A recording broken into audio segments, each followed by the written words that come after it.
Pour écouter cette session en français, veuillez cliquer en bas de votre écran sur l'onglet Interprétation et sélectionner le drapeau français.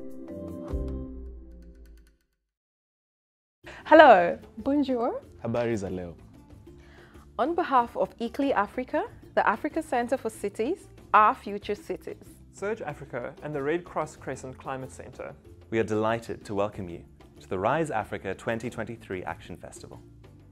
Rise Africa is a platform that brings together thinkers, doers, and enablers to inspire action for sustainable cities. This is the third edition of our virtual festival.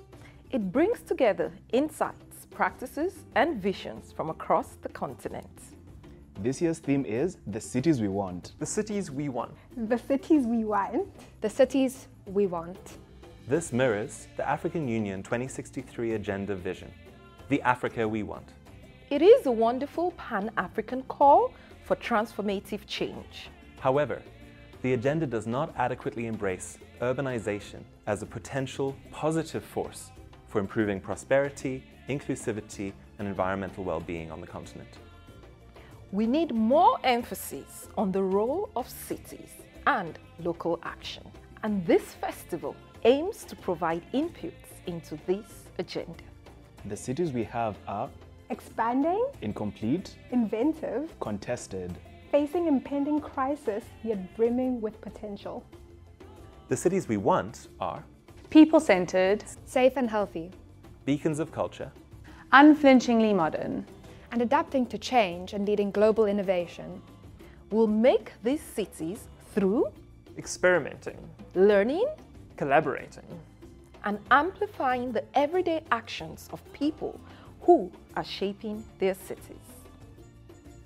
The festival invites you to embrace different ways of knowing, It invites you to forge new partnerships, Experiment with new concepts and ideas. to seek ways to bridge science, business, policy, and the arts. Together, let's enter this space in the spirit of poetic possibilities.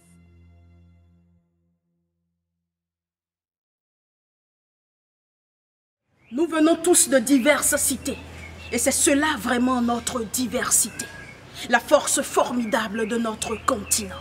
Et pourtant, nous marchons encore sur des routes fragiles. Comment construire notre Afrique avec ce terme malhabile, cette allure galvaudée loin des initiatives qui pourraient de nos villes faire une place active? Et que dire? Que dire à présent de notre gestion, de l'eau que l'on gaspille parfois sans concession, des ordures recyclables mais jamais recyclées, de ces paysages admirables mais bien souvent trop gâchés? L'histoire rappelle que c'est l'Afrique qui nous rassemble et que pour la construire, il faut agir ensemble. Moi, je veux une révolution de nos villes. Je les veux plus vertes et je veux de l'accueil des cités merveilleuses. Et puis, bon pied, bon œil, au gré de leurs histoires, sur les pas d'une histoire. Car nos villes, c'est l'aventure. Nos villes sont nos miroirs. Pour l'urbanisme intelligent, nos villes nous appellent et nous interpellent pour l'action maintenant.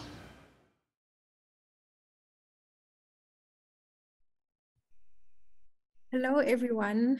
Bonjour à tous. Bienvenue à notre session.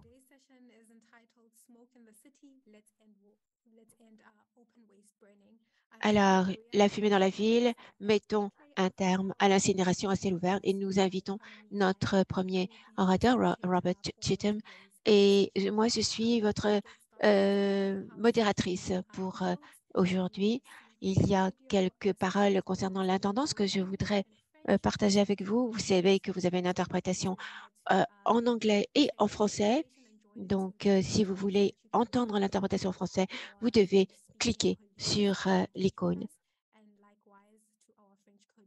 Même chose pour nos collègues anglais. S'ils veulent entendre les participants lorsqu'ils parleront français, ils seront traduits vers l'anglais. Notre session va être interactive et partager les commentaires que vous pouvez avoir tout au long de la session. Nous souhaitons partager les idées et les questions avec vous. Mettez-vous en sourdine, s'il vous plaît. Si vous ne parlez plus, de toute façon, vous aurez tout loisir de participer et de poser vos questions et de faire vos remarques. Aujourd'hui, nous allons parler de déchets, mais plus spécifiquement, nous allons parler des défis que nous devons relever dans le secteur des déchets dans beaucoup de nos villes et de nos communautés.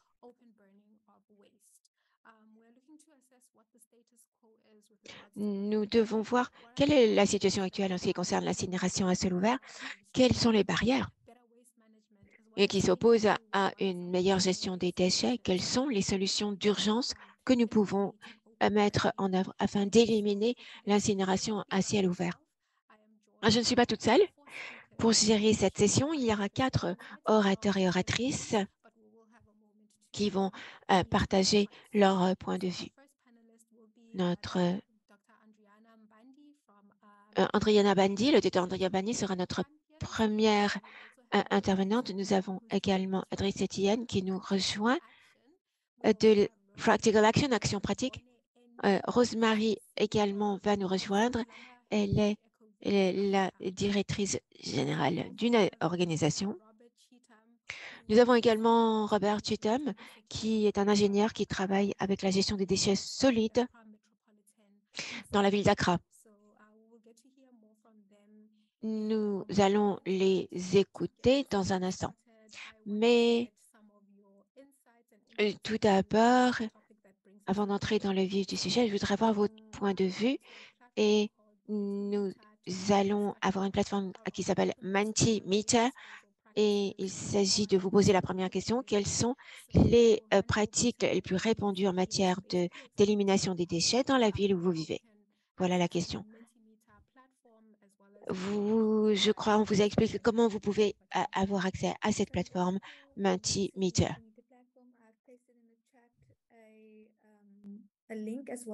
Alors, dans votre chatbox, vous avez un lien et un code pour avoir accès à Mentimeter, menti.com, et vous pouvez taper le code sur l'écran ou alors cliquer directement sur le lien. Donc, j'espère que vous allez y arriver.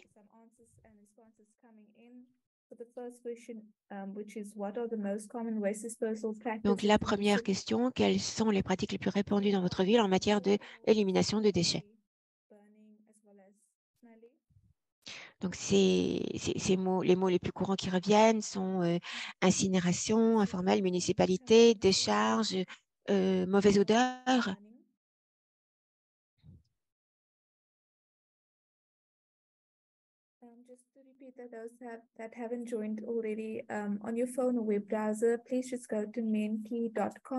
Pour ceux d'entre vous qui viennent de nous rejoindre, tapez le code qui se trouve sur la plateforme appelée Mentimeter et vous allez sur menti.com et vous pourrez accéder à cette plateforme qui vous permet de répondre à notre première question. Nous avons 4 réponses. Nous avons 13 réponses et nous avons pour l'instant 4 participants qui vont prendre la parole. Donc, vous voyez un petit peu les mots les plus répandus: compostage, mauvaise odeur, incinération, collecte informelle ou officielle, recyclage, municipalité, décharge ou mise en décharge.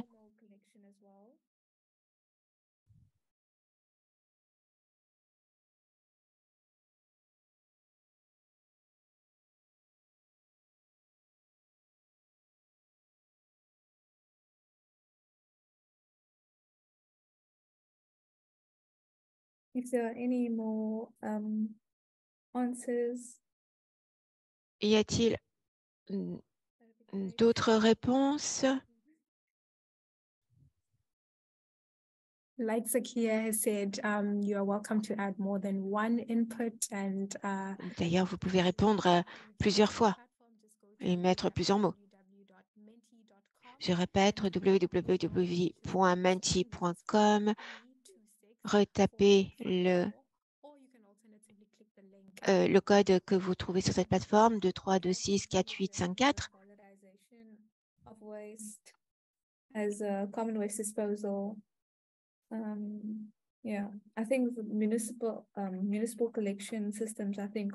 Je pense que les systèmes de collecte de déchets municipaux, c'est le système le plus répandu dans nos villes, compostage également.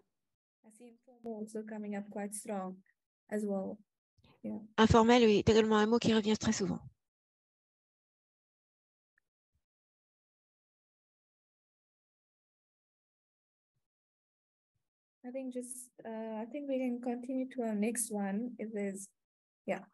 Nous pouvons passer au point suivant, à la question suivante. Quelle est la fréquence à laquelle vous voyez des déchets incinérés dans votre ville?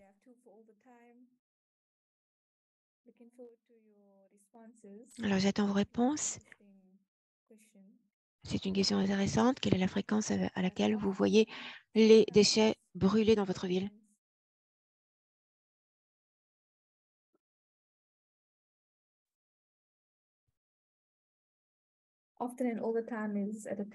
Alors, fréquemment ou tout le temps, ou à chaque instant, c'est la réponse la plus fréquente. Je crois que c'est un phénomène très répandu dans la plupart des villes.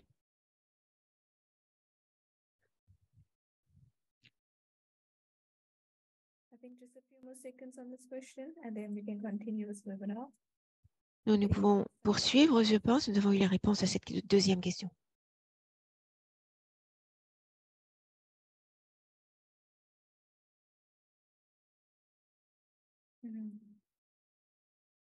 If that's all the responses, one more time for all the time.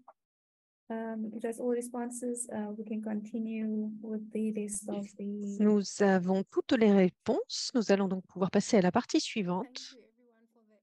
Merci à toutes et à tous. Merci pour vos contributions. Et d'après ce que nous venons de voir, nous entendons de votre part que cette session sera très intéressante. Nous voyons que l'incinération à ciel ouvert n'est pas une des activités prioritaires, principales, en termes d'élimination des déchets. Mais il n'y a que peu de personnes qui peuvent nous dire qu'ils n'ont jamais vu d'incinération à ciel ouvert. Alors, c'est un vrai défi, je pense, pour nos villes. Je vois des personnes qui viennent de partout sur notre continent. Alors, nous avons hâte d'entendre les expériences dans vos villes, les différentes villes où vous travaillez. Alors, quelques réflexions de ma part, puisque nous voyons les réflexions lorsque nous réfléchissons suite à ce sondage. Que nous dit la recherche? Quelles sont les réponses aux villes par rapport à l'incinération à ciel ouvert? Ou est-ce que cela se produit? Est-ce qu'il y a des endroits dont nous n'avons pas conscience? Peut-être où se produit l'incinération à ciel ouvert? Qu'est-ce que nous voyons? Y a-t-il des solutions disponibles? Des solutions pas encore disponibles, mais qui pourraient être mises en place? Est-ce que les solutions sont au bon niveau? Alors, posons-nous ces questions. Quels sont les défis aujourd'hui qui se présentent à nous? Pourquoi est-ce que l'incinération à ciel ouvert est un tel problème? Puisque nous avons vu que les données, les statistiques qui nous arrivent suite aux recherches des dernières années, nous voyons qu'il manque des solutions pour les limitations des déchets, que ce soit les déchets verts, de jardin ou de restauration, par exemple. Quelles sont les solutions disponibles? Nous savons que c'est un problème depuis un nombre d'années. Et lorsque les ménages, les personnes ou même les professionnels ne savent pas quoi faire de leurs déchets, ils se dirigent plutôt vers l'incinération. Ils les brûlent. Alors, ce ne sera pas une présentation formelle, mais plutôt une introduction de ce sujet pour nous donner des pistes de réflexion. Selon la recherche, nous voyons que 90% des déchets dans les villes africaines sont déposés à ciel ouvert. Et souvent, la plupart du temps, ils sont brûlés, ces déchets. Lorsque nous parlons de brûler les déchets, je pense particulièrement aux problèmes que nous pouvons avoir comme le plastique ou le papier. Plutôt, je ne pense pas directement aux déchets verts, par exemple. les déchets provenant d'un jardin ou d'un potager. Mais tous ces déchets, lorsqu'ils sont brûlés, ils contribuent à l'émission de gaz à effet de serre et à la pollution de l'air. Donc, nous arrivons à parler d'une gouvernance inappropriée de la gestion des déchets dans nos villes et nos pays. Il peut être compliqué de réglementer ces activités faites par des particuliers. Si une personne se débarrasse de ses déchets dans une région, un coin plutôt discret, c'est difficile à réglementer et à gérer pour le gouvernement.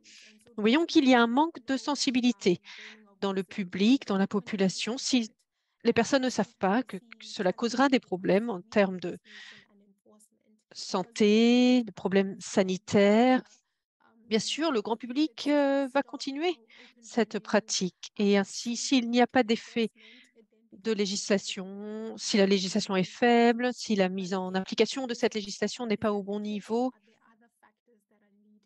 les choses ne changent pas. Donc, quels sont les facteurs, quels sont les éléments qui contribuent à ces défis?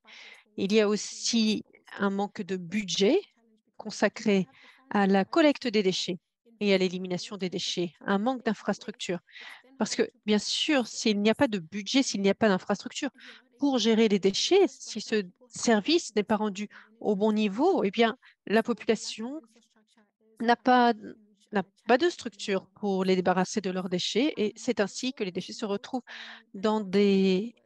sur des sites, dans des décharges pas forcément autorisées. Et donc, nous avons vu une représentation visuelle de la gestion des déchets sur le continent. Nous nous sommes rendus compte, de par notre organisation et nos recherches, c'est qu'il y a très peu de données sur le coût de l'inaction, finalement, les conséquences de cette inaction en matière de déchets dans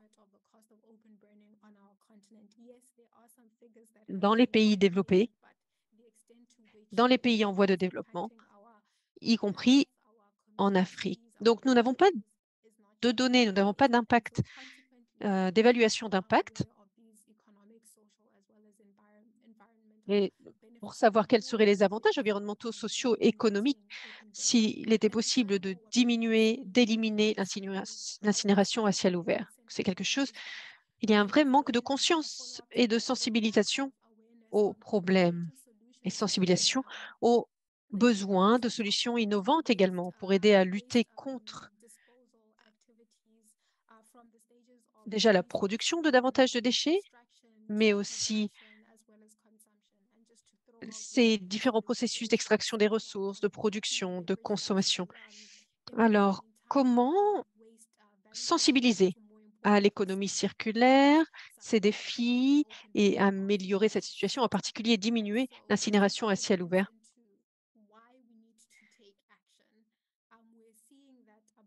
Et pourquoi est-il urgent, important d'agir aujourd'hui? Eh bien, nous savons que 70 à 80% des déchets solides générés dans les municipalités sont recyclables, notamment dans les villes africaines. Donc, si nous pouvons recycler ces ressources, nous pourrions alors rapporter la valeur, recycler la valeur, remettre dans l'économie une grande partie de ces déchets qui aujourd'hui polluent. Et comment maximiser ces avantages, ces bénéfices de l'économie circulaire pour permettre davantage d'autonomisation, de développement économique et pour réduire les volumes de déchets à gérer au total. Et donc, j'invite notre première panéliste, Andriana Mbandi, qui nous rejoint. Elle fait partie du programme des champions de haut niveau des Nations Unies, notamment elle a travaillé sur le rapport incinération à ciel ouvert des déchets en Afrique, défis et opportunités. Et donc, j'invite notre première oratrice, Dr. Andriana Mbandi, si vous pouvez partager vos contributions et vos travaux actuels. Bonjour, je suis à Nairobi. Je pense qu'il y a d'autres participantes qui pourraient être à Nairobi aujourd'hui. Et donc, je représente Je présente aujourd'hui les champions de haut niveau des Nations Unies. Je représente Engineering X, notre fondation représentant des experts et ingénieurs. Nous parlons d'incinération à ciel ouvert. Au niveau mondial, nous avons vu une dynamique est apparue, le besoin d'action dans ce domaine, parce que nous nous sommes rendus compte des conséquences, des impacts sur la santé, sur le climat, sur la pollution, comme nous avons entendu pendant l'introduction. Lors de la COP26, nous avons pu discuter avec nos partenaires. Je me souviens très bien, j'étais moi-même à une des réunions à Glasgow, puis nous avons parlé lors de l'atelier Global Scanning Workshop.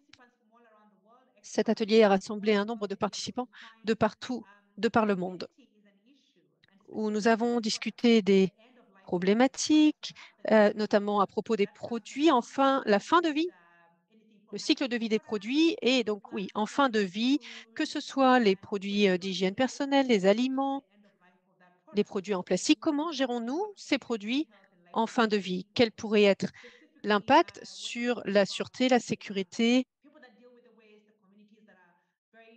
et en particulier l'impact sur la vie, les moyens de subsistance, la subsistance des personnes qui pourraient se trouver à proximité de ces déchets. Et il était important pour nous de nous concentrer lors de la COP, puisque nous savons que 90% de nos déchets, nous le savons, sont déposés dans des décharges à ciel ouvert et nous savons, pour la plupart, la majorité sont également brûlés, incinérés à ciel ouvert. Et donc, ce programme des champions de haut niveau vise à améliorer la sensibilisation, la sensibilité. Nous cherchons à créer une communauté de pratique et nous cherchons également des passerelles net zéro. Nous parlons d'atténuation, de résilience, d'adaptation et en particulier en matière de changement climatique, il faut parler de santé, de sécurité et de subsistance pour nos populations. Nous avons donc commencé le processus de consultation. J'espère que vous avez fait partie des comités de consultation. Le processus de consultation a commencé et continue. Au cours de ce processus de consultation, nous nous sommes rendus compte qu'il y a vraiment un besoin de mieux connaître le cycle de vie des produits avec une approche systématique. C'est pourquoi nous mettons en œuvre une cartographie et j'espère que les organisations que vous représentez ont la possibilité de consulter ces cartographies et nous faisons également des activités de mise en proximité, notamment de la jeunesse, de sensibilisation de la jeunesse. Nous cherchons également à utiliser Nous participons aux différentes assemblées pour essayer d'atteindre un public plus large encore. Vous savez que nous travaillons tous sur le traité contre la pollution plastique et participons à Climate Week, la semaine pour le climat. Nous cherchons bien sûr à mettre en place des structures de gouvernance. Il est très important de mettre en place des structures de gouvernance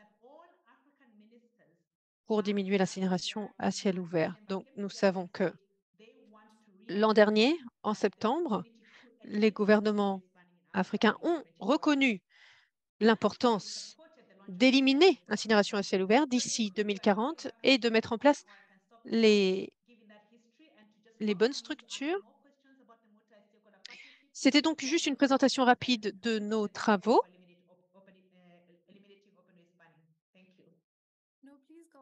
Si vous avez des questions, n'hésitez pas. Je peux approfondir si vous souhaitez les travaux effectués à la COP27.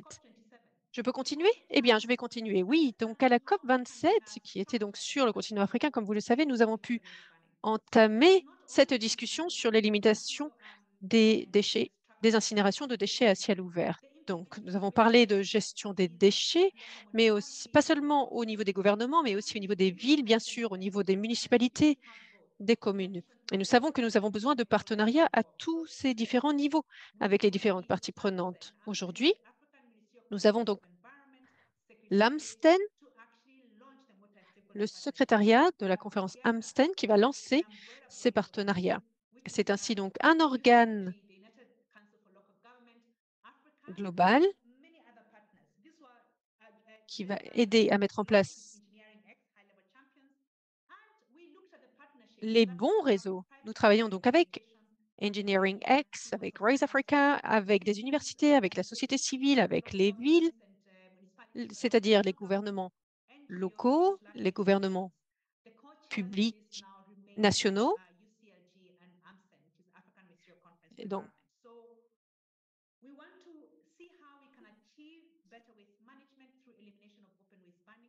donc, nous cherchons à mieux encadrer, réglementer l'incinération de déchets à ciel ouvert.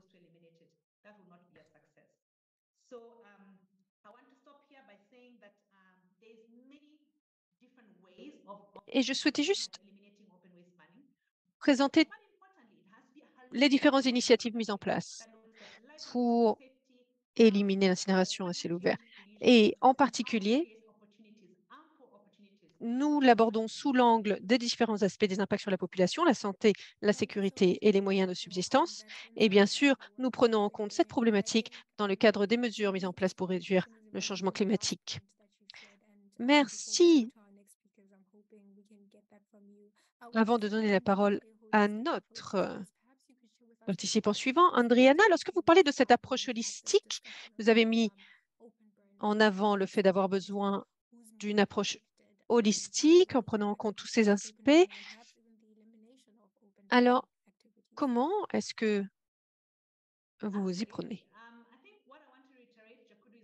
Oui, j'aurais voulu peut-être répéter ce que j'ai déjà dit. Vous avez présenté des données de recherche, mais bien sûr, l'incinération à ciel ouvert ne se produit pas seulement en Afrique. Nous voyons que c'est une problématique mondiale dans d'autres pays également, mais l'impact est plus fort sur le continent africain. Nous voyons qu'il faut commencer au stade de, bien sûr, la génération des déchets. Combien est-ce que nous générons de déchets pour diminuer la quantité de déchets à éliminer? Mais nous voyons également qu'il y a une plus grande part des déchets qui sont produits par le secteur informel. Mais nous savons aussi que le secteur informel sont souvent des communautés qui n'ont pas voix au chapitre, mais si nous les écoutons, nous savons que s'ils sont peut-être d'un côté ceux qui génèrent le plus de déchets, mais ils sont certainement aussi ceux qui apporteront les solutions les plus innovantes et les plus pertinentes pour gérer et éliminer ces déchets. Donc, je pourrais vous expliquer ce que nous faisons par le biais des partenariats et de nous assurer que les voix de ces communautés sont amplifiées pour prendre en compte leur avis, leurs informations comme point de départ de nos travaux. Merci, Andriana. Ce travail est très important, bien sûr. Comment amplifier ces voix, les voix des communautés sur le terrain? Je suis tout à fait d'accord. Souvent, ils sauront nous donner les meilleures solutions. Ces personnes qui sont sur le terrain, qui rencontrent ces défis au quotidien. Mais malheureusement, souvent, ils ne sont pas invités à contribuer aux discussions. Je vois que nous avons une main levée. Anthea, souhaitez-vous poser la question? Oui. Merci. Je souhaitais juste, suite à ce que Andriana a dit, dire que nous voyons une évolution aujourd'hui. Et pourriez-vous nous dire alors quelle serait une solution viable pour l'Afrique par rapport à ce que nous avons vu peut-être sur d'autres continents? Et quel est l'élément principal qui nous empêche d'avancer? Alors, quel est l'obstacle principal dans ce domaine pour pouvoir progresser dans ce domaine? Merci. Lorsque nous avons commencé à produire ce rapport, les connaissances sur ce sujet, avec un grand nombre d'entre vous, nous avons voulu aborder les outils, les éléments qui nous permettront de véritablement produire un changement. Nous voyons que le premier élément qui permettrait de faire une différence serait la digitalisation. Il faut prendre en compte les effets de politique et de gouvernance. Et donc, le défi est parfois de pouvoir intégrer verticalement ou horizontalement les autorités régionales, locales, qui sont responsables de la mise en œuvre. Lorsque nous avons discuté avec MEAS en Côte d'Ivoire, nous avons vu, ils nous ont dit qu'il était impossible pour eux de pouvoir remplir leur rôle, puisqu'ils sont effectivement élus sur la base de la possibilité de rendre leur ville une ville verte. Mais ils sentent qu'ils n'ont pas les outils, ils n'ont pas les structures pour pouvoir vraiment améliorer leur ville et les rendre plus vertes.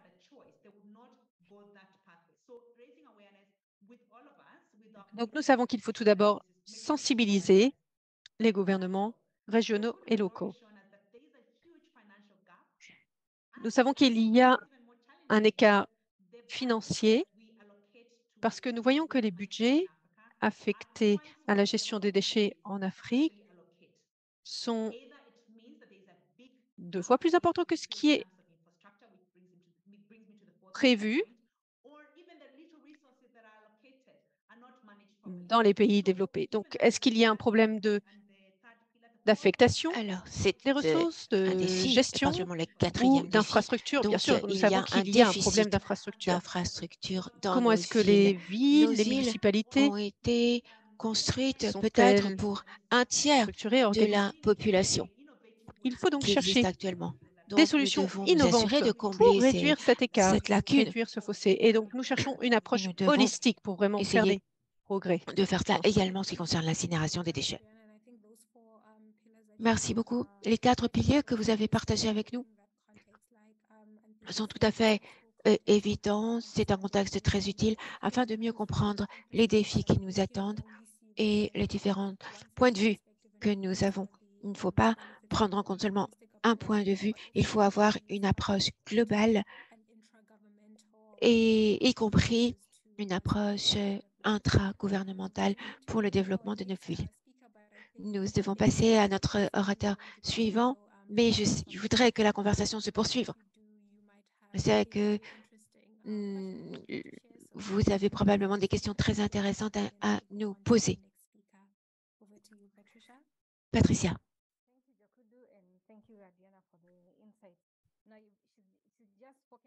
Merci. Ce serait intéressant de voir ça d'un autre point de vue. Alors, ce n'est pas seulement en Afrique que nous avons une incinération à ciel ouvert.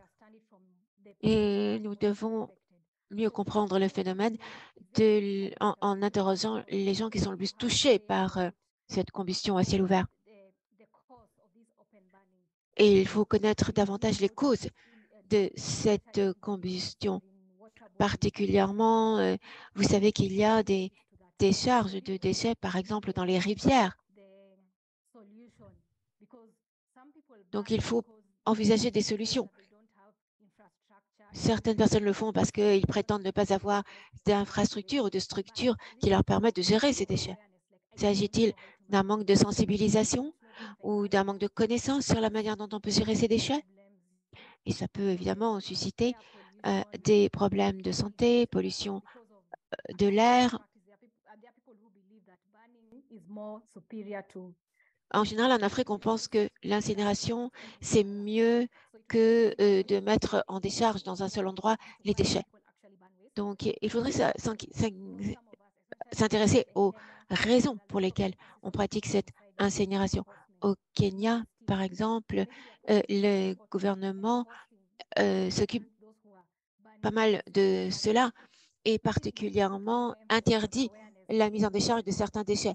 Donc, nous devons continuer à sensibiliser les gens, créer davantage d'infrastructures et d'équipements pour une gestion appropriée de ces déchets. Donc, j'aimerais en savoir un petit peu plus sur les raisons et les causes. Merci, Patricia. Il y a beaucoup de raisons. Bien sûr, j'en ai discuté. Ça fait pas mal d'années que je visite, je me rends sur les décharges et particulièrement sur la plus grande décharge d'Afrique. Et je dois dire que quand quelqu'un qui vit dans la ville comprend ce qui se passe avec les déchets, comment les déchets sont gérés, et il y a énormément, des milliers de gens qui tirent leurs moyens de subsistance de la gestion des déchets.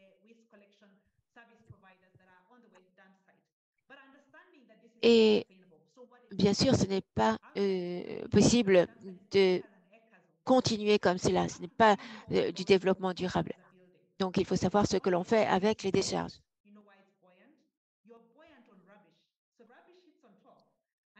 Et en fait, j'ai également visité une décharge où les déchets étaient en dessus et l'eau était en dessous. Et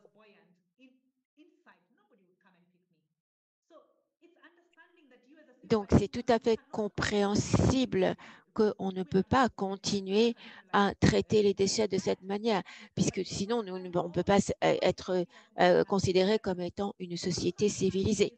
On sait que tous les déchets ne peuvent pas être traités ensemble et de la même manière, mais il s'agit de sensibiliser la population à cette affirmation.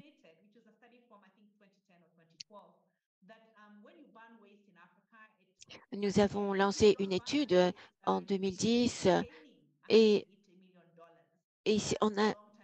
on avait essayé de sensibiliser les gens au fait que si les déchets n'étaient pas incinérés, eh bien, c'était un gain, également un gain d'argent pour la population. Donc, nous devons continuer à investir dans cette sensibilisation et nous devons avoir, bien sûr, les moyens financiers de soutenir les structures qui qui essayent de traiter les déchets de manière appropriée. Merci, Patricia, pour ces points de vue tout à fait intéressants. Est-ce que nous savons pourquoi les gens brûlent les déchets et quelle est l'énergie que nous utilisons pour brûler ces déchets? Quelle est la valeur de la valorisation? Alors, je voudrais donner la parole à l'orateur suivant, qui est un spécialiste et qui va nous donner un point de vue fondé sur le travail qu'il fait. Donc, la parole est à Papa Idrissa. Bonjour à tout le monde, c'est un plaisir de participer à cette conversation sur l'incinération à l'air libre des déchets.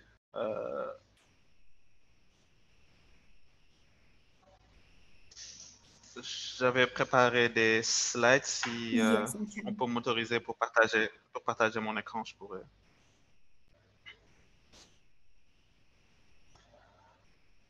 Okay. Please go ahead. Yeah.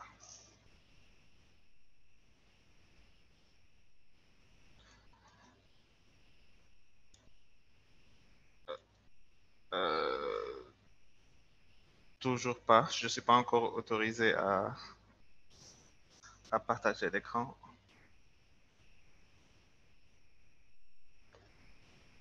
Apologies, Idrissa. I think we had made your previous login a co-host, but Zakia will be. Je suis désolée, nous avons eu pas mal de demandes, mais bon, je pense qu'on va s'en tirer. Okay. No problem. If you can share the presentation, I send it to you. And, pas de problème. Peut-être partager cette présentation que je vous ai envoyée. Je pense que vous devriez être en mesure de partager votre écran et de montrer votre diapo maintenant.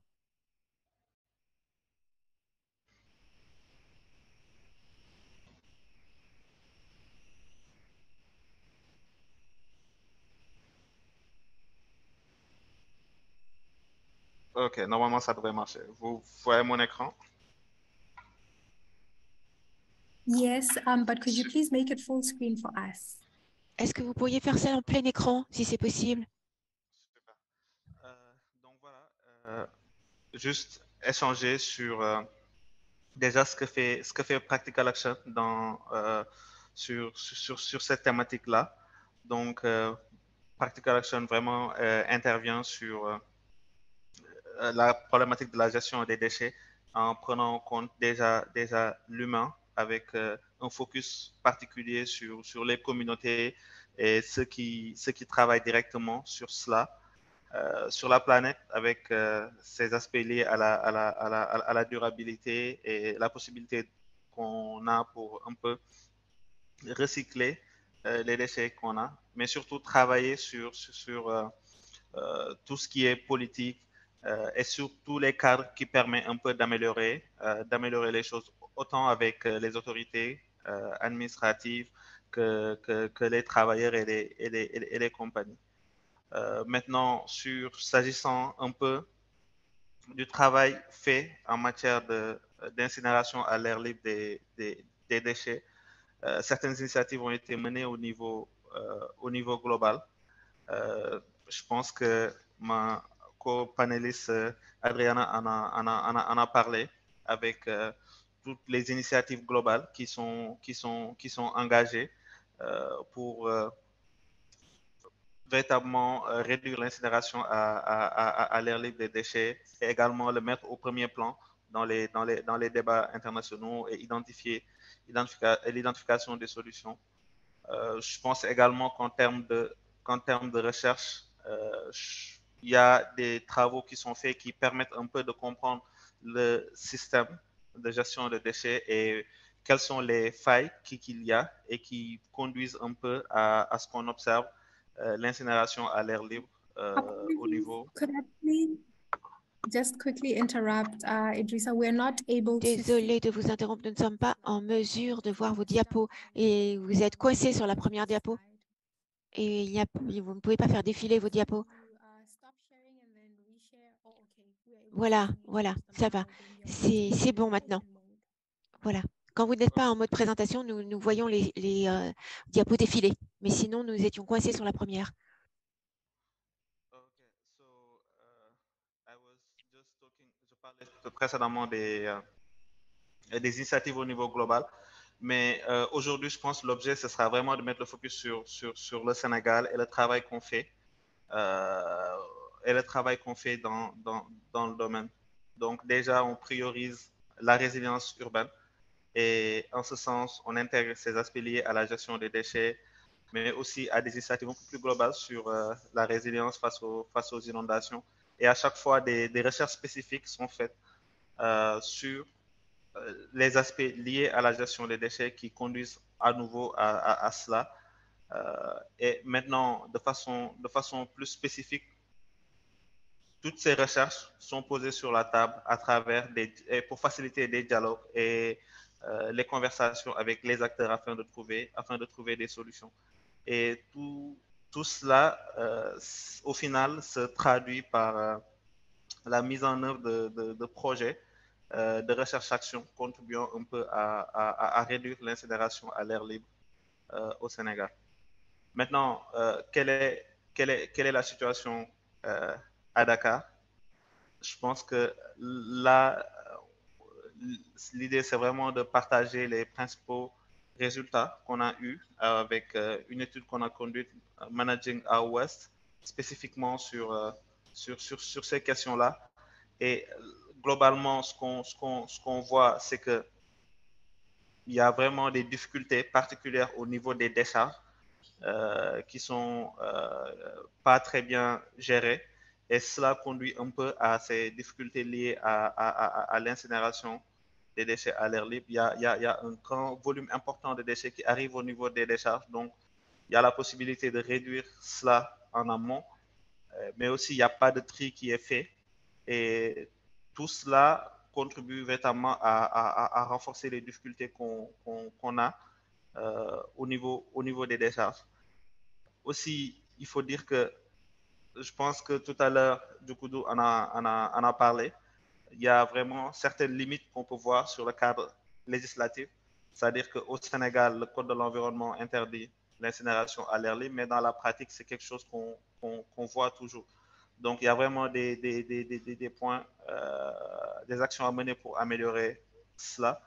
Et également, vu qu'on est dans un cadre urbain avec la croissance démographique, l'expansion, l'étalement urbain, on se retrouve avec les ménages qui sont, les constructions qui sont de plus en plus proches des dépôts, des décharges, et ce qui fait que les populations sont directement touchées par les impacts sanitaires de l'incinération à l'air libre. Et s'agissant des impacts sanitaires, il y a vraiment des études qui montrent clairement que le problème s'accentue, qu'il y a un réel problème avec des conséquences directes sur les ménages qui vivent autour, des décharges avec des problèmes liés à l'asthme, à des problèmes respiratoires, des problèmes de peau, mais aussi de façon de façon indirecte également.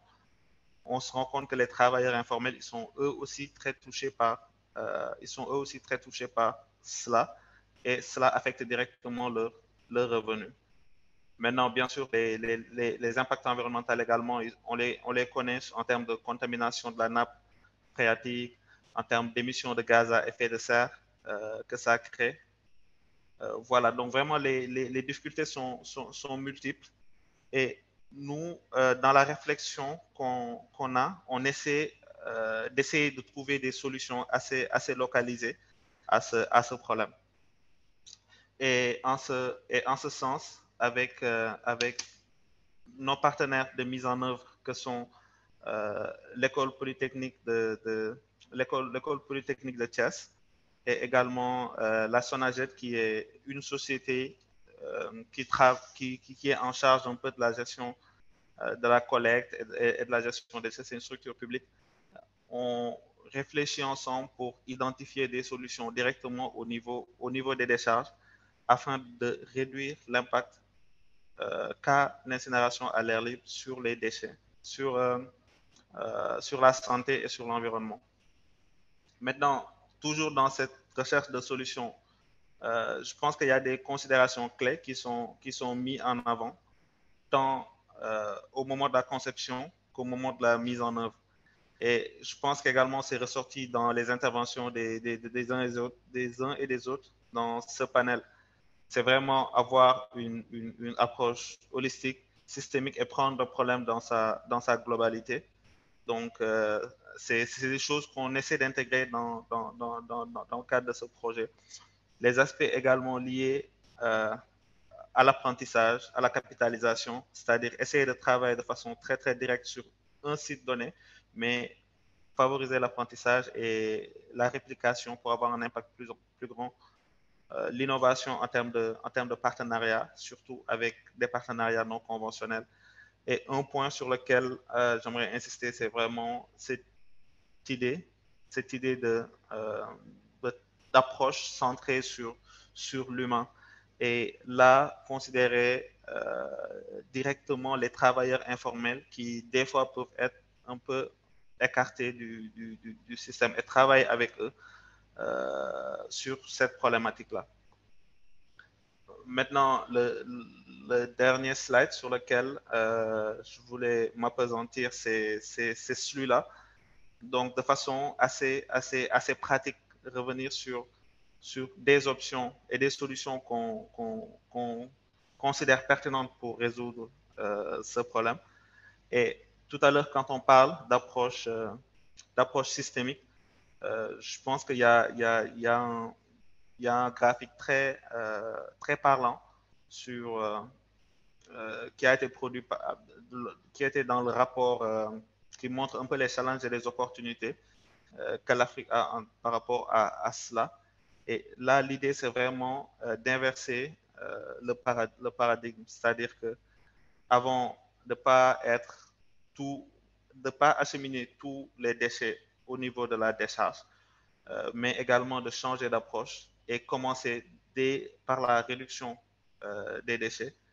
Ensuite, favoriser vraiment le recyclage et la valorisation des déchets de façon globale. Et moins on a de déchets qui arrivent au niveau au niveau de la décharge et moins on est susceptible d'avoir de l'incinération à l'air libre. Maintenant, de façon plus précise, les champs d'action qu'on a identifiés, sur lesquels on travaille, c'est vraiment par rapport à la prévention et la réduction des déchets, c'est vraiment le renforcement de capacité par rapport aux travailleurs informels. Mettre le focus également sur eux, collaborer avec eux, leur doter d'équipements de protection individuelle afin qu'ils soient moins touchés par les problèmes de santé. Également, mettre à disposition un système d'alerte précoce qui permettent un peu de mesurer la qualité de l'air, de lancer des alertes et également de prendre des décisions adéquates. Et les deux derniers points, c'est sur la valorisation des déchets. Je pense que c'est important d'identifier les options de valorisation qu'on a, les plus pertinentes en fonction de la caractérisation des déchets au niveau des décharges et de mettre ça à contribution. C'est quelque chose qui est extrêmement important et ce que nous visons. Également, identifier les meilleures options d'élimination, c'est-à-dire qu'il y ait une alternative à côté. Et bien sûr, poursuivre le travail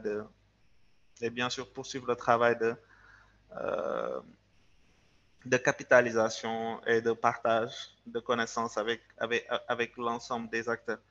C'est vraiment des choses importantes sur lesquelles je voulais revenir dans un premier temps. Et je pense qu'avec les échanges, nous pourrons poursuivre les conversations. Merci.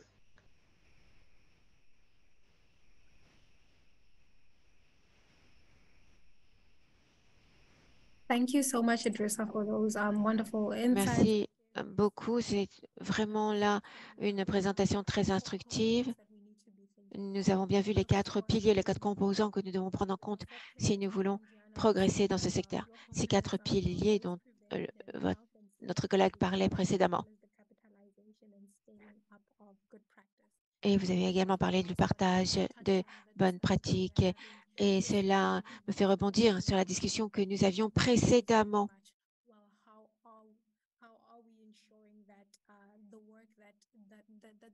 Comment nous pouvons nous assurer que le travail effectué par la société civile, par les membres de la communauté, que ce travail peut aider à éliminer l'incinération ou la combustion des déchets à ciel ouvert?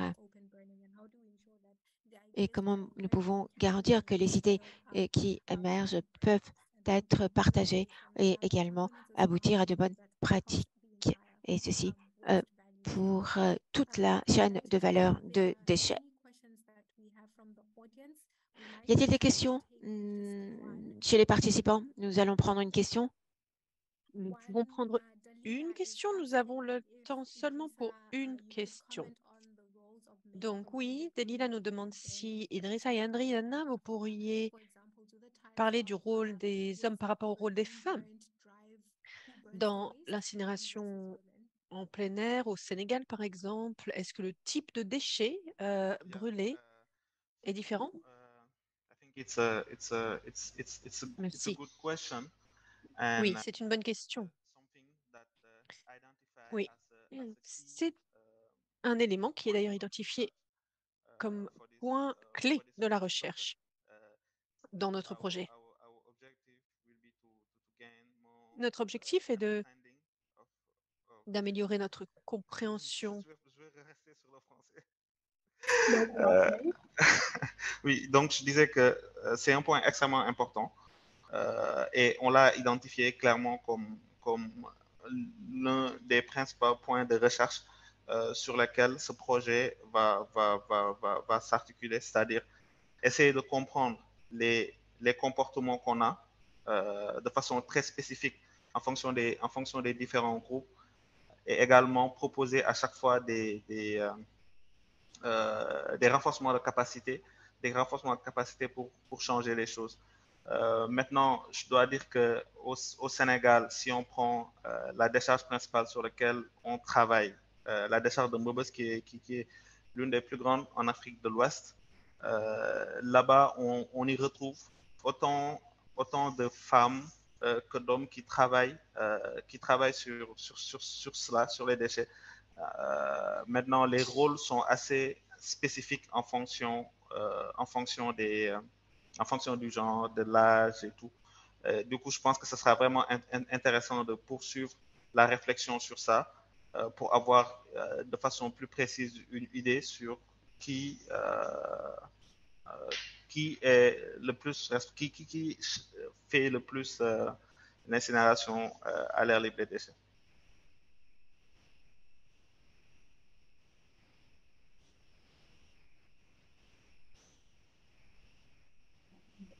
Thank you so much, Idrissa, for that response, and I hope, Dalila, your question has been Merci, responded to. Delila. J'espère que cela répond à la question. Donc, c'est un point de recherche. Cela veut dire que les conversations vont continuer sur ce sujet. S'il n'y a plus de questions, nous n'avons pas vraiment le temps de continuer à prendre des questions parce que nous allons maintenant donner la parole à Rosemary Olive Mbone-Eni, directrice du site à Kigali, le Salama Heritage Eco-Village. Mbone, est-ce que vous êtes avec nous?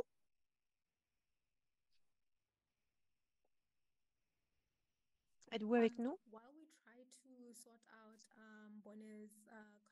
Donc, nous cherchons à accueillir Mbone.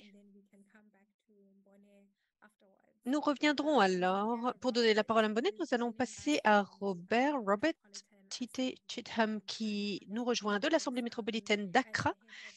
Il travaille en tant que directeur de l'unité des déchets solides, Solid Waste Management, où il travaille à l'élimination du brûlage à ciel ouvert des déchets. Robert, si vous êtes prêt, vous avez la parole.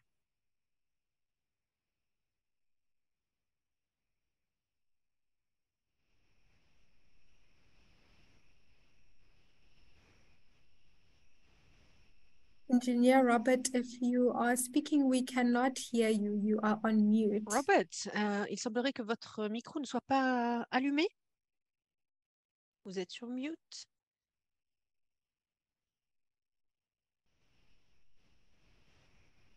Nous ne vous entendons pas, Robert. Hello, Jokdo. Yes. Is it my turn to do the presentation? Yes, it is. Ça Engineer. fonctionne. So let me share my screen then. No problem. Ça y est, vous allez pouvoir partager votre écran.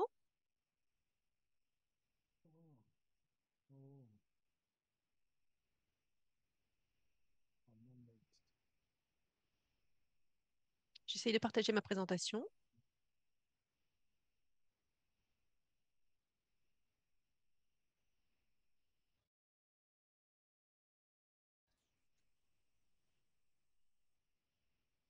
Okay, so good day to you all. Please, can you hear me? Yes, we can hear you. Okay. Est-ce que vous voyez la présentation? Vous m'entendez? Robert Chitham. I'm speaking from the city of Accra, Ghana.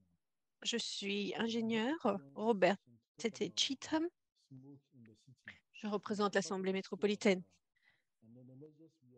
le service de gestion des déchets pour la présentation fumée dans la ville, mettons fin à l'incinération des déchets à l'air libre. Et je vais vous parler des principaux défis rencontrés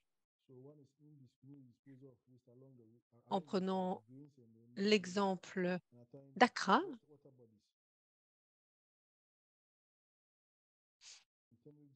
Donc, premier défi, donc les dépôts des déchets le long des routes, autour des quartiers résidentiels, puis le feu, le peu de revenus générés, de flux entrant en interne, de moyens, le peu d'infrastructures sanitaires adéquates, le taux d'alphabétisation faible.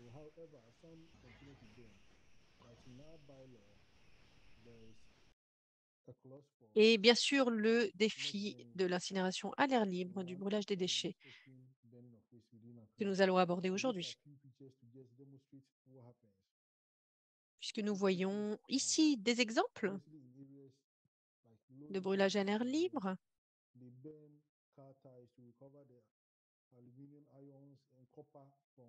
Parce qu'ils brûlent pour ensuite pouvoir différencier les déchets d'aluminium, de cuivre par exemple, une fois que le plastique sera brûlé. Ces récupérateurs cherchent à trouver les éléments de valeur.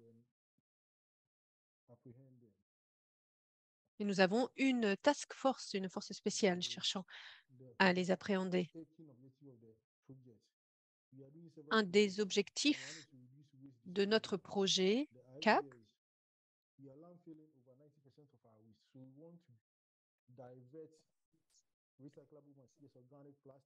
donc nous cherchons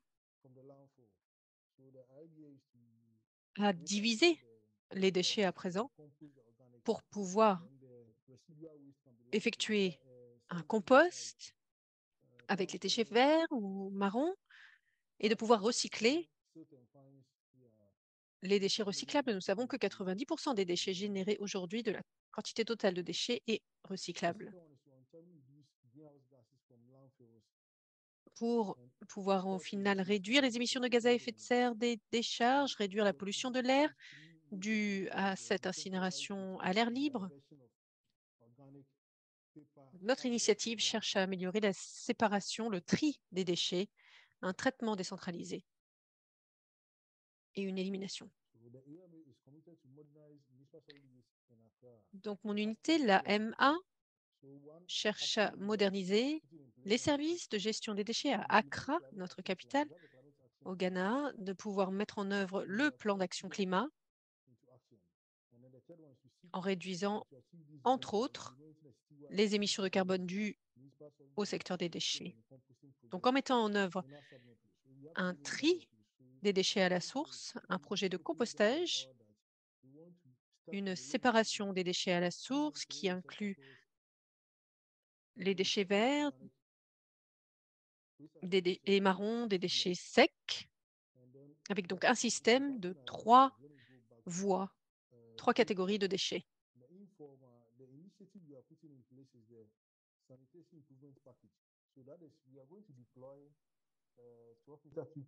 Pour avoir donc ce que nous appelons des paquets d'assainissement. Une séparation entre les déchets humides, déchets putrescibles et les déchets secs. Vous voyez une des décharges principales à Gbogloshi.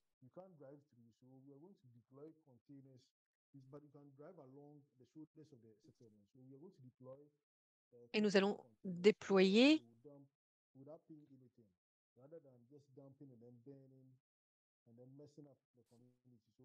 ici des structures de tri pour essayer d'éliminer les plastiques, les déchets recyclables. Nous souhaitons donc continuer à travailler avec ce secteur informel, avec les récupérateurs, pour utiliser un système de compost notamment, un système pour les déchets humides, putrescibles, qui pourrait, une fois transformé en compost, être valorisé, être vendu à des acteurs de la chaîne de valeur.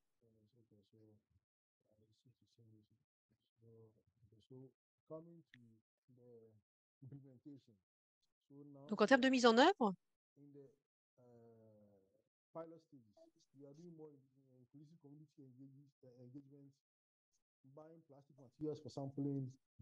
nous en sommes à la phase pilote. Nous sommes dans la phase pilote qui dure 2 ans. Nous allons identifier 300 ménages dans 3 communautés à faible revenu qui souhaitent participer donc à ce projet d'élimination de déchets humides par le compostage. et des déchets plastiques, aluminium, cuivre, etc. par le recyclage. processing. So these are few reports and then I would say studies we've done as a city authority. Voici donc les études que nous avons menées, identifient donc les notes de concept sur la communauté AMA, sur la base donc, du tri des déchets à la source et ce projet de compostage. Nous avons fait donc la diligence raisonnable par le biais de notre rapport. The community-based source separation, and then to assess the gap. That was the research we did on this, the first topic. And then we did a due diligence. Nous avons cherché donc à catégoriser, caractériser les déchets solides des municipalités. Le rapport des émissions également a été publié, les émissions des décharges. Nous avons pris en compte le rapport Climate Action, le rapport d'évaluation des besoins pour l'action climat inclusive. Nous avons mis en place un financement basé sur les résultats en fonction de cette stratégie d'amélioration de la collecte des déchets au sein des communautés à faible revenu. Donc, dans cette caractérisation, nous avons pu identifier les quantités de déchets, de plastique, d'aluminium et déchets humides. Donc, toutes ces informations sont en ligne. Si vous avez besoin d'aller plus en profondeur dans cette méthodologie que nous avons appliquée pour identifier l'écart, pour identifier le besoin.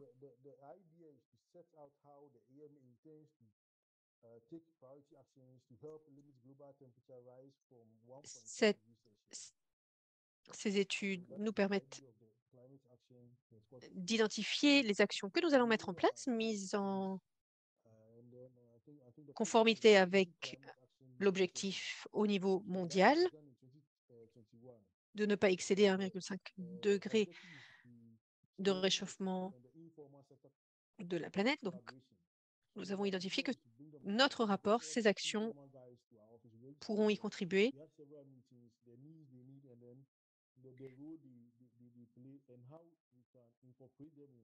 Au fil de ces réunions, de évaluations, nous avons pris en compte le fait que les communautés doivent être absolument engagées, impliquées dans cette stratégie pour qu'elle puisse porter ses fruits.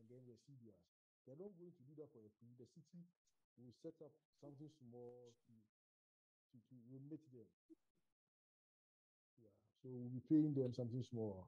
So we've been having series of meetings on that. Et donc, 2 publications, l'évaluation du système de gestion des déchets à Accra, au Ghana, et nous travaillons sur le service, la chaîne de services et la stratégie locale appropriée pour une modernisation durable du système de gestion des déchets à Accra, au Ghana. Dans ces villes à revenus faibles et moyens. C'est donc le point 7.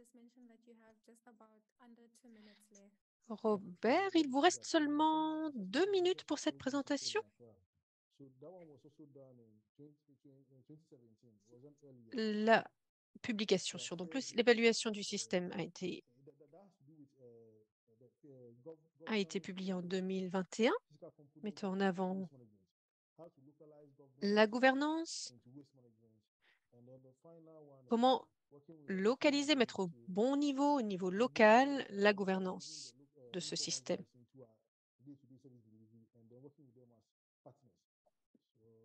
Et de même, travailler avec les différentes villes et les différentes communautés en tant que partenaires de notre unité AMA.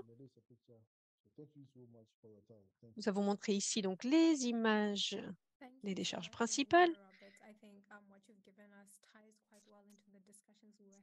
J'espère que cela illustre les différentes mesures que nous cherchons à mettre en place. Merci, Robert. Chitam. Première question, est-ce que vous pourriez nous expliquer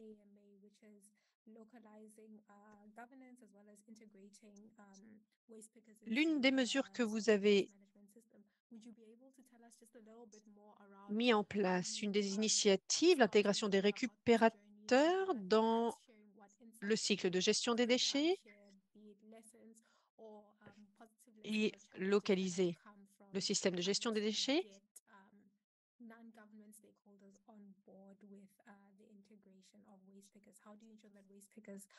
Comment est-ce que vous arrivez alors à vraiment vous assurer que les récupérateurs sont engagés, sont impliqués dans vos initiatives? The informal sector guys were becoming much more of a nuisance, environmental nuisance to us. They were doing the collection illegally and then they were dumping. Si, et bien sûr, les récupérateurs sont au centre de notre stratégie, de notre système, mais nous avons dû également nous assurer que nous faisons attention aux dépôts, aux principaux acteurs qui vont venir déposer de grosses quantités de déchets dans les décharges. Donc, ce fut la première mesure. Mettre en place des forces de l'ordre autour des décharges pour tenter de diminuer,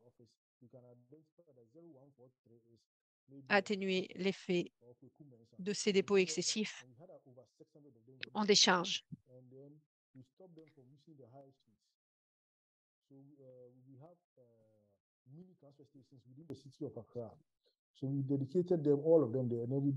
Nous avons donc une task force, une force spéciale consacrée à la gestion des décharges à présent, à Accra.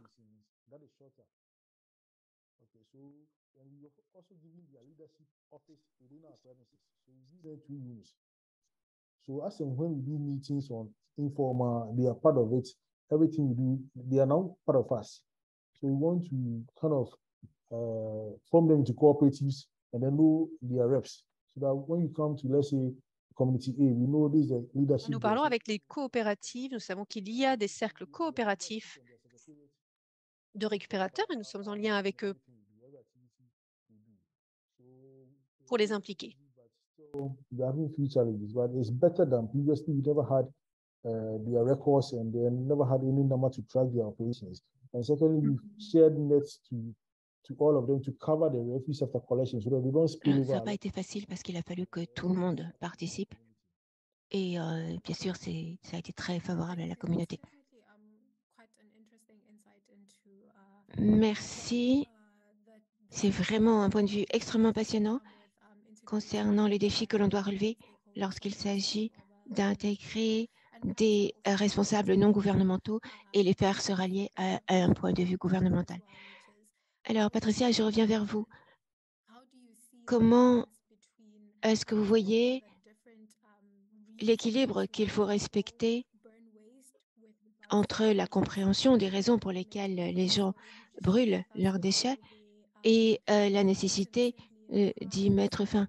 Comment est-ce que les municipalités ont essayé de contacter les récupérateurs de déchets pour s'assurer que ces réglementations visant à interdire cette incinération, que ces réglementations donc soient respectées? En leur expliquant d'ailleurs plus spécifiquement quels sont les impacts négatifs de cette combustion à ciel ouvert et quels sont les avantages que vous avez constatés lorsque les récupérateurs de déchets sont devenus plus responsables et ont mieux compris le problème de l'incinération des déchets et comment on pouvait gérer les déchets de manière plus appropriée.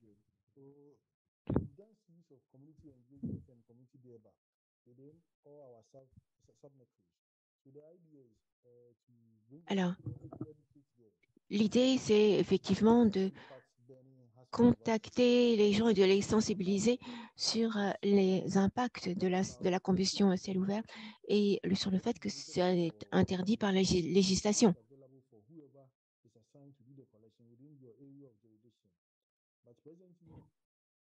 in areas where burning is, let me say, dominant, Actuellement, we deploy task force.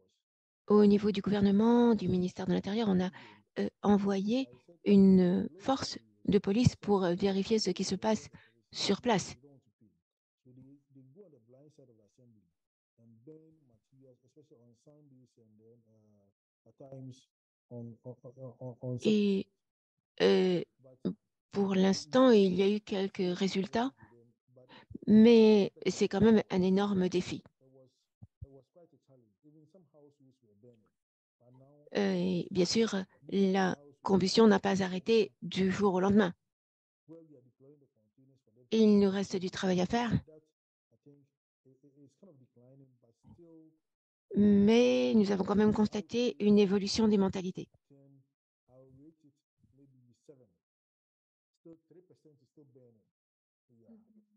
So it's a gradual transition.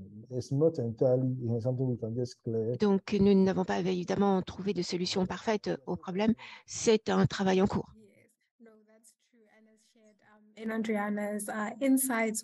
Oui, vous avez raison. Et comme on l'a dit à plusieurs reprises, nous avons absolument besoin d'une approche globale, ce qui veut dire que nous ne voyons pas immédiatement l'impact des actions que nous mettons en œuvre immédiatement, mais je pense que ce sera plus à long terme que nous en récolterons les bénéfices et que nous verrons les progrès accomplis. Jean-François, vous aviez levé la main. Vous avez la parole. Oui, je suis Jean-François Capou d'Abidjan.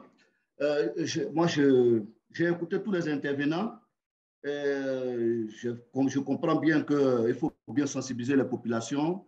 Il faut soit passer même par la coercition. Mais il y a un élément très essentiel que la plupart des panélistes n'ont pas souligné, c'est la planification urbaine. La planification, l'évolution de nos villes ne tient pas compte, malheureusement, de la gestion des déchets. Nous voyons que nous avons la chance aujourd'hui en Afrique d'avoir des villes nouvelles, des villes jeunes, mais la planification de ces villes-là, l'évolution de ces villes ne tient pas compte de la gestion des déchets. Et c'est parce que les populations n'ont pas d'endroit ou bien n'ont pas un enlèvement régulier des déchets qu'elles sont obligées de s'en débarrasser par l'incinération. Si nos décideurs, dans leur planification, dans l'évolution de la ville, intègrent la gestion des déchets, soit par la création de déchetteries pour favoriser la valorisation des déchets, si nos décideurs eux-mêmes changent de paradigme vis-à-vis des déchets, je pense que cette pratique va diminuer et peut-être même être éradiquée. Il y a eu certains exemples ici en Côte d'Ivoire, dans certaines villes de la Côte d'Ivoire, où nous avons mené ce genre de plaidoyer et les populations ont compris.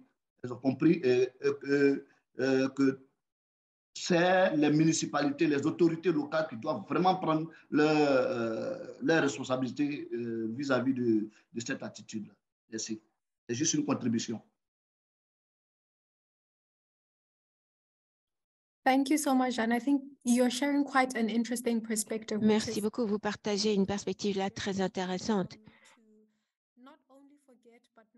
Nous avons tendance à oublier que l'aménagement des villes, c'est un secteur où nous pouvons vraiment travailler sur la gestion des déchets et contribuer à la solution de ce problème. Alors, j'aimerais bien savoir ce que vous en pensez tous, vous, monsieur l'ingénieur, Robert, et d'autres qui travaillent dans d'autres secteurs. Adrissa, par exemple, qui est dans une organisation qui travaille avec la société civile. Comment est-ce que vous pourriez réagir à tout cela de votre point de vue? Est-ce que l'aménagement des villes peut apporter une réponse? Et également, Adriana, y a-t-il une brèche qui s'ouvre entre la recherche qui a été faite et puis ce que l'on a pu en faire? Thank you so much. Okay, so with the AMA, we have a project Oui, merci. and a steering committee that meets on every Bien sûr, nous travaillons avec les équipes d'aménagement urbain. for instance, talking about informal sector, we have the planning committee, the finance, Nous avons un comité d'aménagement urbain qui prend des décisions, notamment sur le financement. so we meet occasionally, let's say once every month, and we do discussion, and then we also engage Donc, nous discutons avec les urbanistes. from the informal side. I spoke earlier. Mm, Nous parlons également avec les travailleurs du secteur informel. So we do discussions, and then with that, when we go for field survey or the cognizance survey, we identify gaps and Nous comprenons bien que, bien sûr, il y a des écarts et des brèches à combler entre ce qui est prévu au départ dans l'urbanisme et ce qui est fait en matière de gestion de déchets. complaint goes to them before it gets to us. They're also part of the committee. So we think together and then address the issue. Donc, ce que nous faisons, c'est que nous nous réunissons et avec les urbanistes et nous essayons de voir quelles sont les meilleures solutions. And then they are prosecuted. If you are given warning letter, first, second, and still you are doing the burning, if you are caught, you are prosecuted. Yes. So Et bien sûr, nous essayons de prendre les décisions les plus positives possibles sur la base d'un consensus. Donc, vous essayez bien sûr de trouver des solutions. Pouvons-nous demander à Idrissa ce qu'il en pense? Ok, merci Dukudu. Donc, pour nous, je pense qu'on on prend le problème comme un ensemble. On intègre le tout en parlant systématiquement de résilience urbaine. C'est-à-dire que la problématique de la planification urbaine, on l'aborde, je dirais, dans un cadre un peu plus global. Si on prend une zone où on intervient, c'est-à-dire la ville de Thiès, cette ville est exposée à des problèmes liés à l'inondation. Et cette problématique d'inondation est liée à la gestion des déchets avec des caniveaux qui sont bloqués et qui rendent cela moins efficace. C'est lié à des problématiques liées à la planification urbaine. Et tout à l'heure dans mon intervention, je disais également que avec l'expansion urbaine, on se rend compte que les décharges sont de plus en plus proches des villes. Donc ça, c'est vraiment un problème très, très lié à la planification urbaine parce qu'il y a cette croissance démographique qu'il faut à chaque fois intégrer dans la planification. Donc là, on se retrouve, par exemple, pour nous, dans la ville de Thiès, il y a une décharge, la décharge de Médina Fall, qui est au cœur de la ville. Et les habitants sont directement touchés par les problèmes avec les problèmes qu'on a tantôt évoqués liés à la santé, à l'environnement, etc. Ce qui fait que, en considérant cela comme un seul problème, on engage également les acteurs de la planification urbaine. Récemment, on a produit un policy brief spécifique à la problématique de la planification urbaine et à chaque fois, on essaie d'engager les acteurs pour améliorer les choses et voilà, réduire ces difficultés qu'on crée au fil du temps. Merci. Yes, definitely. Again, going back to that need Oui, for a bien sûr, il y a toujours cette approche globale qui est absolument indisponible, la nécessité de prendre en compte toutes les parties prenantes pour trouver des solutions. Plus rapidement nous pourrons essayer de résoudre ces problèmes d'urbanisme et plus nous trouvons des problèmes pour les déchets. So my response is that, remember when I mentioned the mapping of key stakeholders, and in Alors, three categories. je crois qu'il y a 3 catégories de parties prenantes. Les parties prenantes clés, les acteurs opérationnels et les acteurs techniques. Je pense que les urbanistes sont d'ordre technique et parfois opérationnel. Mais je voudrais vous poser une question. est-ce que nous ne sommes pas réduits à mettre en œuvre les plans que nous avons reçus? Au Kenya, on adore la planification, l'urbanisme. Nous voulons que Nairobi soit une ville ensoleillée à nouveau. Mais ça, c'est à l'horizon 2050. Nous étions de voir ce que font les autres pays au Caire ou à Tokyo, et nous revenons dans notre ville et nous ne faisons pas grand-chose. Alors, il s'agit de savoir ce que l'on fait de ces plans d'urbanisme. Il y a un défi que nous devons relever.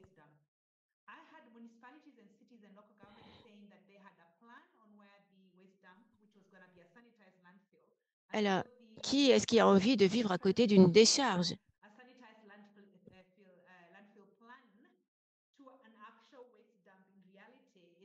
Et en fait, la transition entre ce qui est inscrit dans un plan d'urbanisme en matière de décharge et la réalité, c'est-à-dire avoir la décharge en face de chez vous, cette transition est très, très courte. Donc, il y a peu de communautés qui accepteraient cela. Donc, il y a un manque d'acceptation pour l'éventualité d'avoir une décharge à côté de chez soi. Donc, les décharges doivent être en dehors des villes, en dehors des municipalités. Mais en dehors de la municipalité, souvent, il y a une autre municipalité qui est tout près.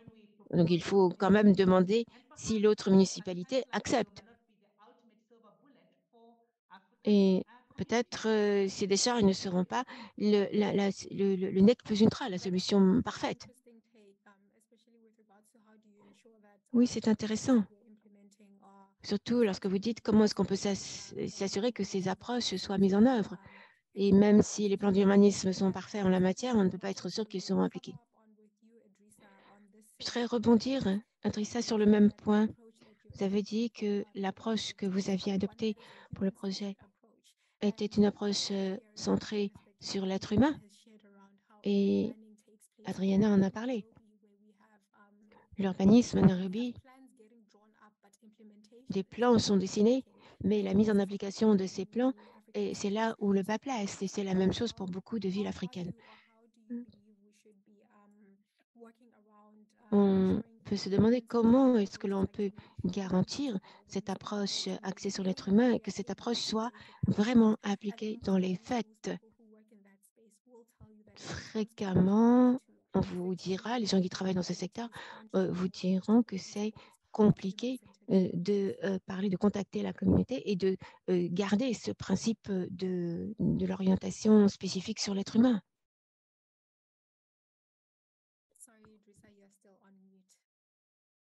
Adrissa, vous êtes en sourdine. Ah, désolé. Je disais, j'ai manqué votre question. Est-ce que vous pouvez répéter à nouveau? No problem. In your Pas de presentation, souci. Dans votre intervention, vous avez mentionné votre approche qui est une approche axée sur l'être humain.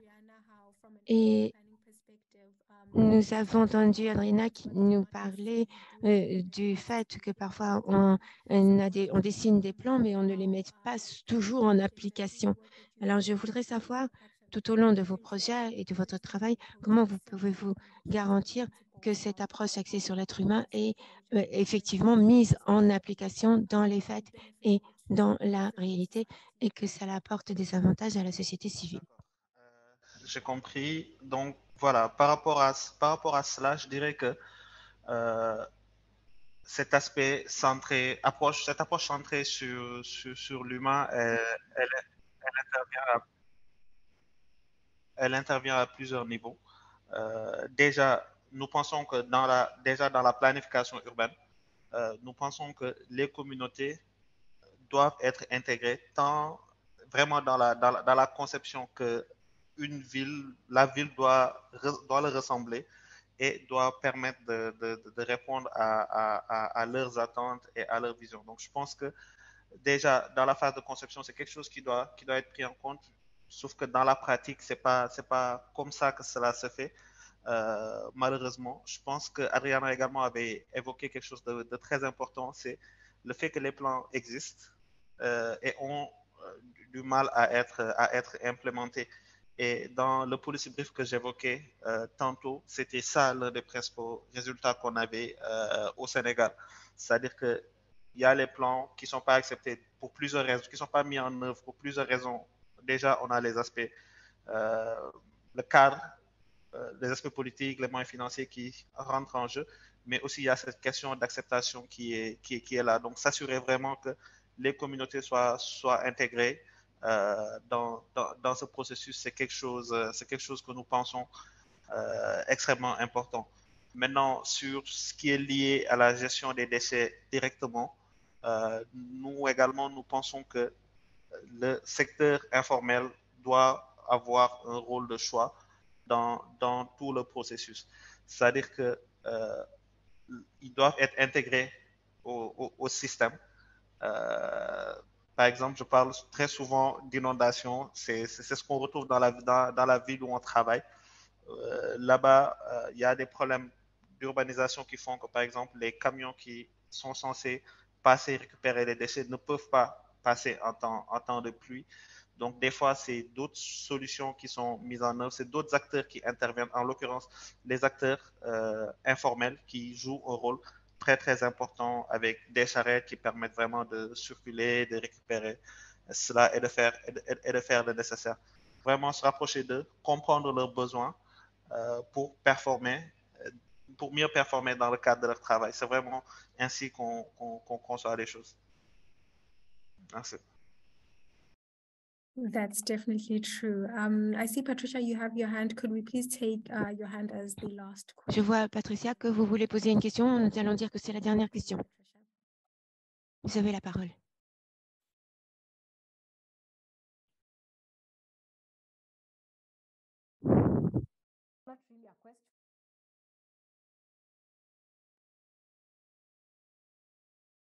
Sorry, Patricia, we heard you a little bit, but you're on mute. Patricia, nous pensons que vous êtes en sourdine.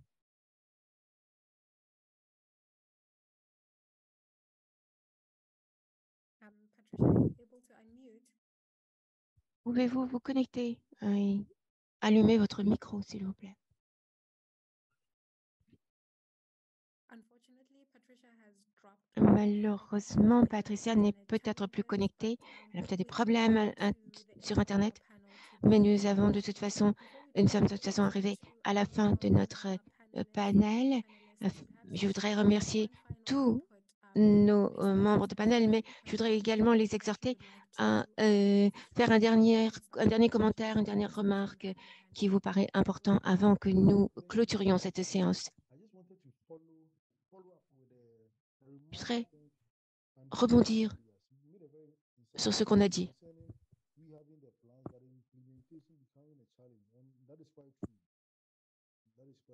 Rebondir sur ce qu'on a dit sur l'approche globale.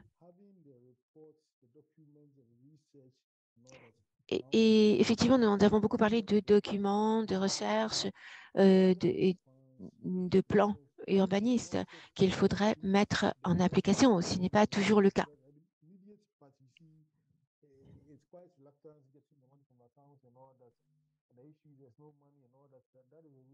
Je pense qu'il faut également parler de l'aspect financier. Il faut avoir les moyens financiers pour mettre en œuvre ces plans et les résultats de ces recherches.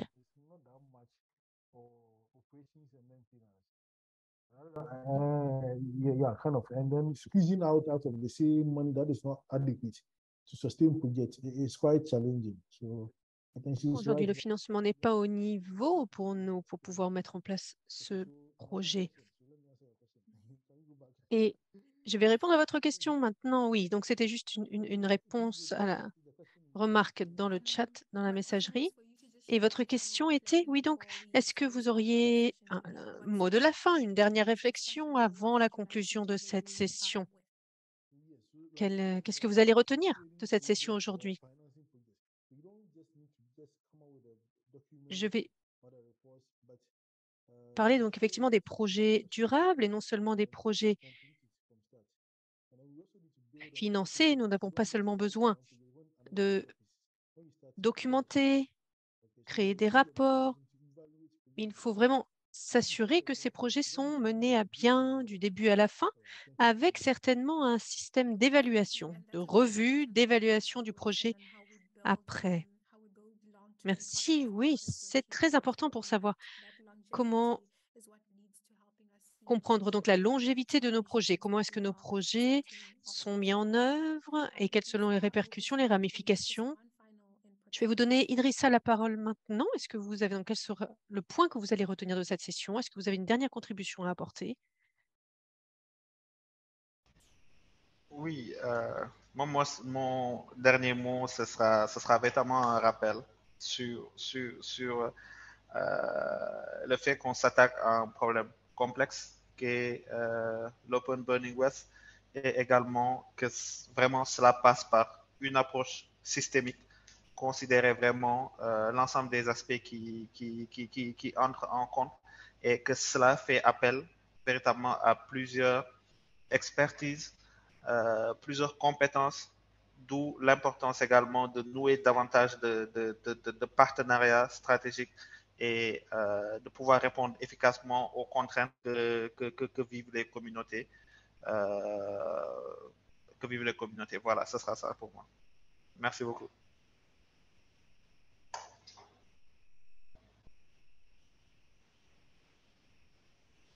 Thank you so much, Idrissa. And I think I really like how you've connected the 2 points between urban planning and... Si, Idrissa, oui, cela connecte vraiment cette planification urbaine et l'approche holistique pour lutter, diminuer l'incinération en plein air dans nos villes. Merci. Andriana, oui, je vais essayer de terminer avec une note positive parce que l'Afrique est un continent magnifique. Nous savons qu'il y a toute une panoplie de solutions. Il y a donc des technologies numériques, digitales, l'inclusion du secteur informel, l'innovation des pratiques au sujet de la gestion des déchets et comprendre comment nous pouvons avoir des inclusions, une approche inclusive et les bons partenariats au bon niveau. Une fois que vous avez un bon partenariat, vous aurez certainement des facilités à obtenir le financement au bon niveau également. Alors, nous avons là une idée précise, je dirais, parce que vous savez que l'incinération, pour réduire, éliminer l'incinération à ciel ouvert, nous sommes en train d'innover. Il n'y a pas encore de voie, de chemin préécrit pour y arriver. Donc, nous sommes en train d'innover. Et bien sûr, rappelons-nous que la jeunesse, les jeunes sont ceux qui vivent au cœur de nos villes et qui vont certainement, je pense, prendre à bras ce problème pour nous soutenir. Alors, je pense qu'il faut inviter les jeunes autour de la table pour trouver les bonnes solutions, les bonnes options au bon niveau. Je crois que Patricia avait perdu sa connexion, mais souhaitait apporter sa dernière contribution en parlant des plans qui pourraient être mis en œuvre avec une bonne appropriation de ces plans, si ces plans sont vraiment pris à bras par les parties prenantes au bon niveau. Eh bien, merci à nos panélistes, merci pour vos contributions extrêmement importantes, riches. Nous voyons s'esquisser des solutions qui pourraient être mises en œuvre. Effectivement, nous n'avons pas parlé d'actions pas à pas qui pourraient être mises en œuvre, mais je pense que nous avons entendu des idées concrètes, extrêmement pertinentes et innovantes pour faire des progrès dans ce domaine. Merci à nos participants, notre ingénieur, Robert, Papa Idriss Diène, Andriana Bandi et Rosemary Olive Bonenni. Malheureusement, nous n'avons pas pu l'entendre, mais merci. Comme Andriana l'a dit, nous allons avancer. Je dirais merci à Patricia aussi. Merci à toutes les personnes qui ont posé des questions, qui ont apporté des contributions. Merci à toutes et à tous. Continuons nos actions.